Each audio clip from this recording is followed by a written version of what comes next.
right? Like in my own lifetime, I remember being at parties where, like, you know, saying you're a socialist is like uttering a dirty word, right?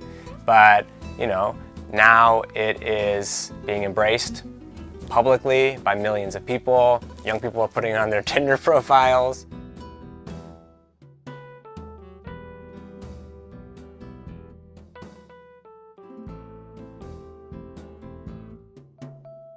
So the Trudeau Formula was the Liberals talking a really good game about transforming society on behalf of the 99%, while quietly assuring the 1% that nothing would really change.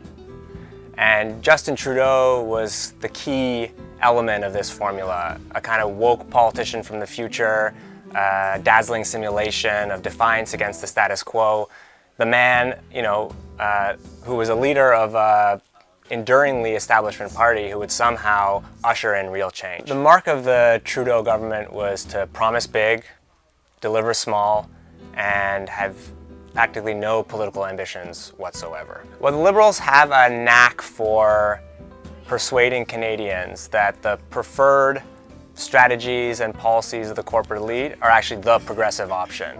You know, and we've seen things like, you know, the Liberal government increase military spending by 70% over 10 years. So that's like $36 billion 10 years from now. And we haven't heard a peep of criticism. If, you know, the Harper Tories had done something like that, we'd probably hear howls about the emergence of a military state. It wards off and absorbs a lot of discontent and anger towards the elite.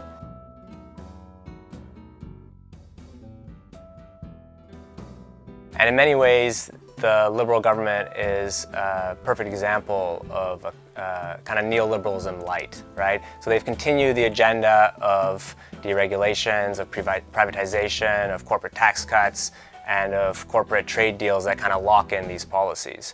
And I think one aspect of it is that progressives in Canada become really complacent when we have Liberal governments. So a big part of Trudeau winning the kind of change mantle that helped him win the 2015 election was his promise to massively invest and stimulate the economy through spending in infrastructure, whether that be childcare or renewable energy or public transit. But what we've actually seen from the Trudeau government is, rather than invest massively, you know, through public funding, is to create a infrastructure bank that has effectively facilitated the creeping privatization of infrastructure. You know, so despite the fact that the Trudeau government, by embracing deficit spending, have been, you know, branded by the Conservatives as, you know, tax and spenders, in fact, social spending in this country hasn't been lower than in World War II,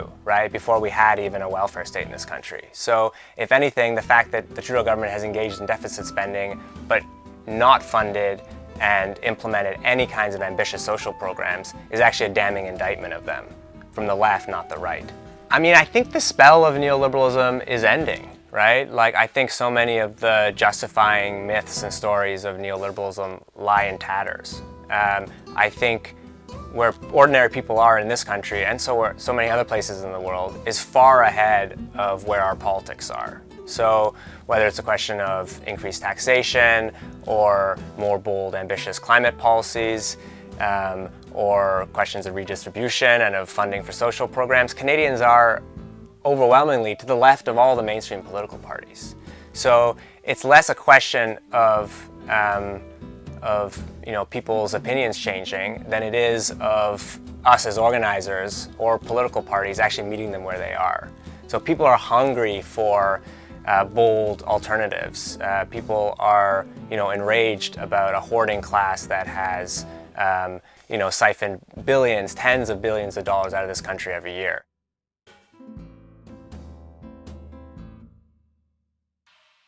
I mean, I think we have in this election mainstream political parties that do not represent the overwhelming interests of the majority of Canadians, right? We have basically a choice offered to us by the corporate media between, you know, corporate captured establishment liberals and xenophobic, fake news spouting conservatives. I think the emergence of any kind of bold, unapologetically left electoral alternative will require as a prerequisite building a kind of social movement that makes that a possibility. In the United States, we wouldn't have had Bernie Sanders if not for the Occupy movement and for Black Lives Matter. And in England, we wouldn't have seen the emergence of Jeremy Corbyn as a potential leader of the Labour Party if it weren't for a really powerful anti-austerity movement. Similarly, in Canada, I think that we're not going to see the NDP actually take the kinds of anti-establishment, bold politics unless we can put their feet to the fire. And I think that the interests of the majority of Canadians are simply not being represented. I don't think the NDP has found the voice to offer a distinct, unapologetically bold alternative for Canadians. And the danger with the kind of policies we've seen from the Liberal government, policies that just marginally alleviate, the material conditions of most people's lives, is that it leaves a huge political opening for the Conservatives to channel people's anger and discontent. But rather than channeling it at the 1%, they're channeling it towards the usual scapegoats, whether that be migrants or Indigenous peoples or so-called foreign-funded radicals, as we've seen in Alberta. And I think there is just an urgent need in Canada for the left, whether that's electorally or extra-parliamentary, to channel the huge amount of discontent in this country towards those responsible for the mess that we're in, namely the billionaire and millionaire class.